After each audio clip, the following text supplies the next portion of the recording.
Hello Battlefield fans! This year we're splitting up the Battlefield 5 review into its single and multiplayer components, with a full review to follow. This video covers the multiplayer only. Be sure to check out the single player and overall reviews in the video description.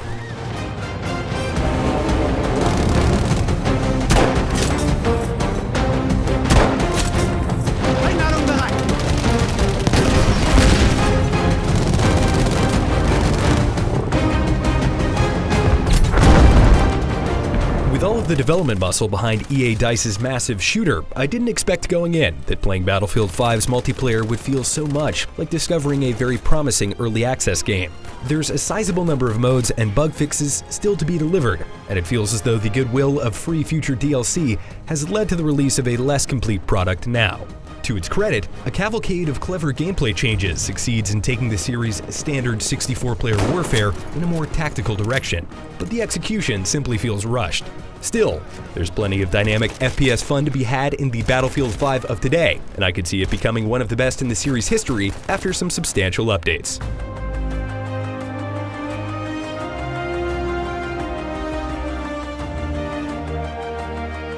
Across all of its current multiplayer modes, Battlefield 5's default mechanics take a bold step towards the hardcore. Health regeneration is limited, the time to kill is reduced, and the spotting system is almost entirely removed. But the revisions are more thoughtful than simply adopting all of the hardcore rules. For example, while time to kill is generally faster, sniper rifles deal less damage than ever before, lending a snappier feeling to gunplay without excessively disrupting the class's balance of power. And in lieu of the entire removal of 3D spotting, only a handful of gadgets and certain combat traits can now place that infamous red circle over enemies' heads. These changes aim to emphasize team play, satisfying gunplay, and immersion, and all of them find their marks. The incentives for coordinating with your four-person squad are so strong they're borderline coercive. The scarcity of vital health and ammunition resources, collectively dubbed the attrition system, succeeded in making me go out of my way to work with my squad and strengthened class identity, but felt a little heavy-handed at times.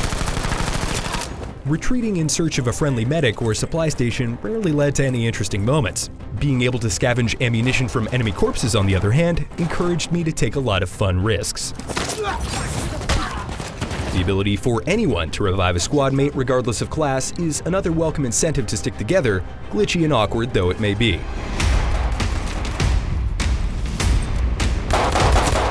Across the board, the 37 firearms of Battlefield 5 feel fantastic. Pronounced and predictable recoil replaces the random feeling spray of Battlefield 1.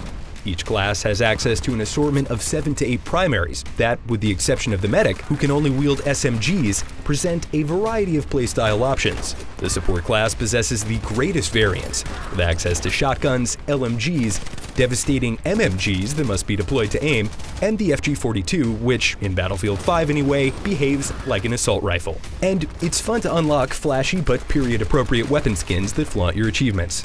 Battlefield 5 introduces a specialization system which, in theory, allows you to further tailor a weapon to your preferred playstyle, but most choices are uninteresting stat tweaks that ironically diminish the effects of Battlefield 5's brand new recoil system. Vehicle specializations are generally much more alluring, offering meaningful and visual alterations. Each infantry class can now choose from 2 combat roles that, with the exception of the sniper and pathfinder, feel like a total afterthought. Battlefield 5 boasts 26 era-appropriate vehicles, a number that absolutely dwarfs its predecessor's paltry 8 at launch. And yet, part of me misses the rampant chaos caused by the admittedly overtuned elite units, cavalry, and behemoths of Battlefield 1. Tanks can be fun, and whizzing around in a Spitfire is neat, but I can't help but feel that the relationship between vehicles and infantry in Battlefield 5 is overly binary. I've never enjoyed hate-picking the assault class to destroy enemy armor, but since Battlefield 5's tanks are much more difficult to avoid than their BF1 ancestors, that's exactly what I found myself doing. Similarly, you will be bombed.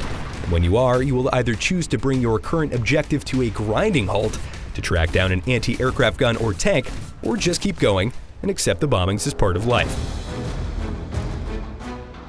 8 maps are available in Battlefield 5 as of launch, and while I'm not a fan of the extensive labyrinth of identical unfurnished apartments in Rotterdam, I felt the other 7 maps to be quite enjoyable. Gel 652 takes place on a high-altitude Norwegian mountain overlooking the entirety of the Norvik map.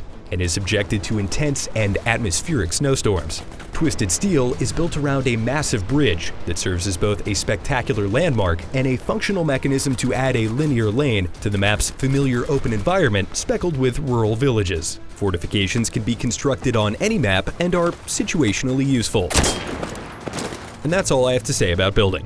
Unfortunately, even the good maps don't always stand up to the test of being ported to 7 different modes spread across 3 playlists. The modes themselves are all over the place, especially in the infantry-focused playlist, where Frontlines lasts many times longer than Team Deathmatch or Domination. There's a particularly messy portion in Frontlines on Twisted Steel where the defending team has a clear vantage directly into the attacker's bomb spawn. On more than one occasion in the Frontlines version of Narvik, I spawned outside of the boundaries, at one point resulting in an unavoidable death due to desertion.